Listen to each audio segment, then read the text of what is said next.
Poder RS volta conversando nesta manhã de domingo com o governador eleito do Rio Grande do Sul, José Ivo Sartori. A gente falava no bloco anterior sobre montagem de secretariado. O senhor já me disse para todo mundo da imprensa do Rio Grande do Sul que só 15 de dezembro. Depois.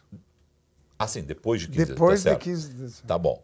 Até 15 de dezembro, um filme a indicar para quem quer participar do governo, seja de que partido for, porque a coligação é grande, é O Segredo de Santa Vitória? Olha...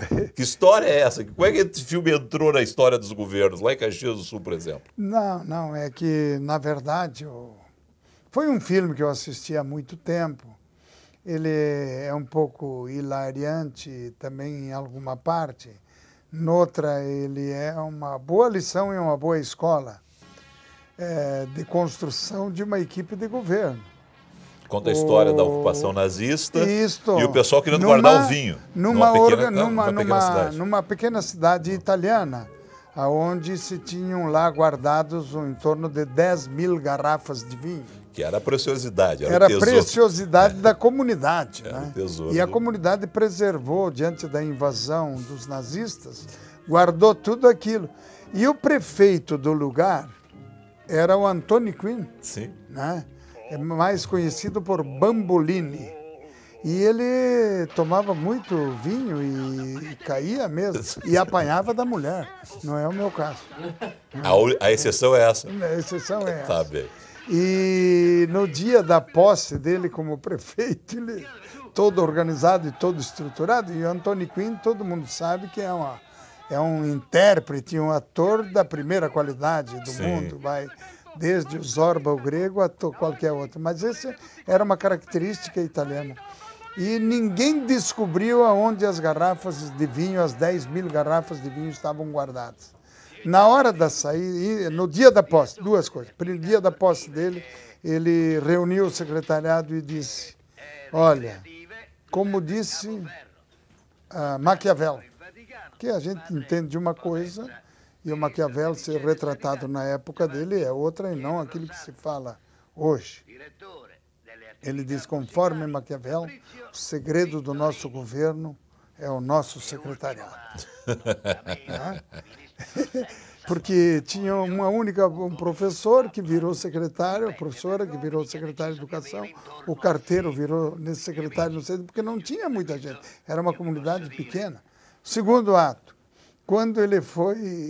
quando as tropas nazistas lá não achavam o vinho, resolveram fugar e ir embora, porque tinham perdido a oportunidade de encontrar esse vinho, ele chegou com 2 garrafas de vinho, né, bem embaladas, e entregou 2 para o comandante do grupo dos nazistas, entregou as 2 garrafas e diz, olha, muito obrigado por tudo, vocês entenderam, agora estão aqui 2 garrafas de vinho para vocês, mais ou menos assim, não é bem assim, mas vamos dizer que seja esse número e tudo. Daí o nazista perguntou para ele, disse, escuta, mas como que se não tinha vinho aqui, como é que você arrumou 2 garrafas de vinho? Não, as garrafas que eu estou entregando ao senhor, diz o prefeito Bambolini, são aquelas em que foram retiradas do lugar aonde estão as outras 9.988 garrafas, 8 garrafas. Né? Sim. E aí ele ficou brabo e pegou a motociclo, né? Sim. Era motociclo. Pegaram e foram embora brabo, sem o vinho. Mas ele revelou. É um bom conselho para as pessoas passarem nas locadoras, então dar uma olhada, porque o senhor gosta do filme. Mas ele é bem característico, é um bom filme. Secretariado de Caxias, todo mundo assistiu, é isso? Assistiu, mas eu mudei um pouco a conversa. Mudei um pouco a conversa e disse no dia 1º de governo, nós saímos da reunião, ou melhor, da posse na Câmara de Vereadores, e saímos para um trabalho coletivo com todo o secretariado para discutir a lei de responsabilidade fiscal e o que significava o controle dos atos do governo em cada secretaria e a responsabilidade que cada um deveria ter. Isso o senhor pretende repetir aqui? Vou repetir. Vai repetir aqui. Começamos o primeiro dia trabalhando. Né? E disse a eles, me lembro de uma frase que eu disse a todos, ó, se alguém aqui achar que vai se salvar sozinho, está muito enganado. Aqui o trabalho é coletivo e nós temos uma preocupação de fazer um bom trabalho para toda a sociedade. É 1º de janeiro que o senhor vai tomar posse. É uma figura de linguagem que o senhor usou? Ou 1º de janeiro o senhor toma posse e o secretariado vai ter que trabalhar dia 1º de janeiro? Vamos tentar conversar e dialogar, vamos ver adiante. Já está dando uma letrinha lá para frente, tá bem. Me diga o seguinte, o senhor já exerceu o governo do Estado? O senhor foi o governador interino, o senhor era presidente da Assembleia. O senhor tem uma noção de tudo que passa ali? Porque o senhor foi presidente de um poder, uma Assembleia, mas é bem diferente. O senhor consegue ter uma noção de tudo que vai acontecer? Eu acredito que tenha mudado bastante. Existiram muitas alterações. A modernidade, ou pelo menos a inovação, a tecnologia da informação, tem dado e estabelecido ferramentas novas e condições novas de trabalhar. E é evidente que essa realidade a gente conhece mais relativamente, porque não... Depois desse período aí, eu nunca entrei mais dentro de um lugar, a não ser eventualmente numa secretaria ou outra, mas no conjunto todo... Mudou bastante o Estado. Mudou bastante o Estado, nós vamos ter que nos assenhorar desse processo e construir uma outra realidade, não é? Que é aquela de fazer gestão, de ter qualidade na gestão, e de ter um processo, evidentemente, de trabalho coletivo, de forma integrada. Ninguém é dono da secretaria, existe o plano de governo e todo mundo tem que trabalhar dentro das prioridades que nós construiremos. Ninguém é dono da secretaria significa que nenhum partido vai ter todos os cargos, não há porteira fechada. Não, não é. Eu acho que tem que ter um mínimo de verticalidade também. Tá.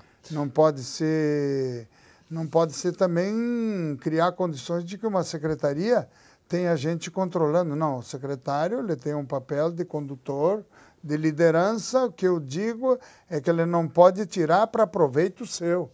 É para ter, evidentemente, as condições de trabalhar integradamente com todos os secretários, porque muitas vezes na política acontece isso. Você é designado para ocupar um papel e acha que aquele papel é somente seu. Não. Primeiro, o compromisso é com todo o governo e com o conjunto do governo e não dispersar, independentemente da posição política de cada um. Se mais de uma vez, nessa manhã de domingo, eu já lhe perguntei a respeito de similitudes entre o governo de Caxias e o que o senhor pretende colocar em prática a partir de 1º de janeiro no Rio Grande do Sul, deixa eu lhe perguntar o seguinte. Secretários, a gente já falou, funcionalismo. O que o funcionalismo pode esperar? O senhor teve um embate duro com um setor do funcionalismo em Caxias do Sul, que foi a área da saúde, uma greve longa, onde o senhor não recuou, se desgastou, inclusive, mas não recuou. Né? É assim que o senhor pretende tratar o assunto? Não, o senhor é ponta de faca? Não. Como é que vai ser isso? Aquela realidade era totalmente diferente, era outra situação. Tanto que eu mantenho a mesma relação com todos os médicos, com todos os profissionais da área, e inclusive com pessoas que participam do sindicato, com pessoas que estavam naquela opinião, hoje são dirigentes da área da saúde, e eu guardei comigo a compreensão que os médicos tiveram. Todos eles trabalharam naquele período, se dedicaram e fizeram. Quer dizer, foi vendida a ideia da greve com uma coisa, mas tinha uma questão importante. Era um piso nacional, que eu seria o primeiro município a cumprir um piso nacional salarial dos médicos. Sim. Teria comprometido todos os municípios do Rio Grande do Sul para essa realidade. Então, acho que essa é uma questão outra, tem caminhos, tem maneiras. O senhor se reúne com o funcionalismo antes de tomar posse já? Pretende reunir? Nós vamos ver o momento que existe. Eu acho que não existe governo que hoje se faça sem servidor valorizado, sem servidor que tenha formação permanente, qualificação, que ele possa se sentir bem e que tenha ferramentas adequadas para desempenhar o papel, porque funcionário é diferente de qualquer outro servidor, de qualquer outro trabalhador. E ele, ao cumprir o papel, e se ele cumprir bem esse papel no desejo e no afã de prestar um bom serviço público, ele também é reconhecido pela sociedade. Hoje é domingo, né? O senhor vem de uma semana de descanso. Me diga o seguinte, como é que o senhor vai fazer a sua rotina? E tem que ser uma resposta rápida. O senhor vai conseguir jogar carta em Porto Alegre, escovão, galinhada, massa, churrasco? Porque esse também era o sartorão da massa, caminhar. Como é que o senhor pretende? O senhor exercer o poder, mas também tem que ter uma rotina aí. Como é que é isso? Não. Eu vou... Como prefeito, nunca deixei de jogar meu escovão, né? Então ele vai ter, e nunca deixei de participar também dos grupos, vamos dizer, como é que se chama isso? Das confrarias. Das confrarias. Que são muitas, não chamo esse nome, mas eu estarei lá, sim, fazendo isso com alegria. Que hora o senhor acorda? Que hora o senhor dorme? Aí eu acordo cedo. Que horas? Mas eu durmo sempre tarde. Acordar mesmo é às 6 horas da manhã. 6 horas? De repente dá uma cochilada a mais. Tá. É a hora que entra um noticiário aqui, outro noticiário lá, e é pelo menos o noticiário de televisão, eu sou obrigatoriamente ter que participar. E dorme que hora? Nunca antes da meia-noite. Tá bem. Quero lhe agradecer muito a presença nesse programa de estreia aqui na Record, lhe desejar aí sucesso a partir de 1º de janeiro. E agora a gente vai começar a incomodar, porque afinal de contas a gente quer saber o secretariado. A gente sabia que não ia tirar nenhuma informação hoje, mas a gente quer saber esse secretariado aí. Depois de 15 de dezembro. Obrigado ao senhor. Eu que agradeço bom domingo a ti, e descanse. E que o teu poder seja o poder da população, o poder das entidades e das organizações e da gente saber conviver com a sociedade. O Poder RS fica por aqui, volta no próximo domingo com um novo entrevistado. Tenham todos um excelente domingo. Até a próxima semana.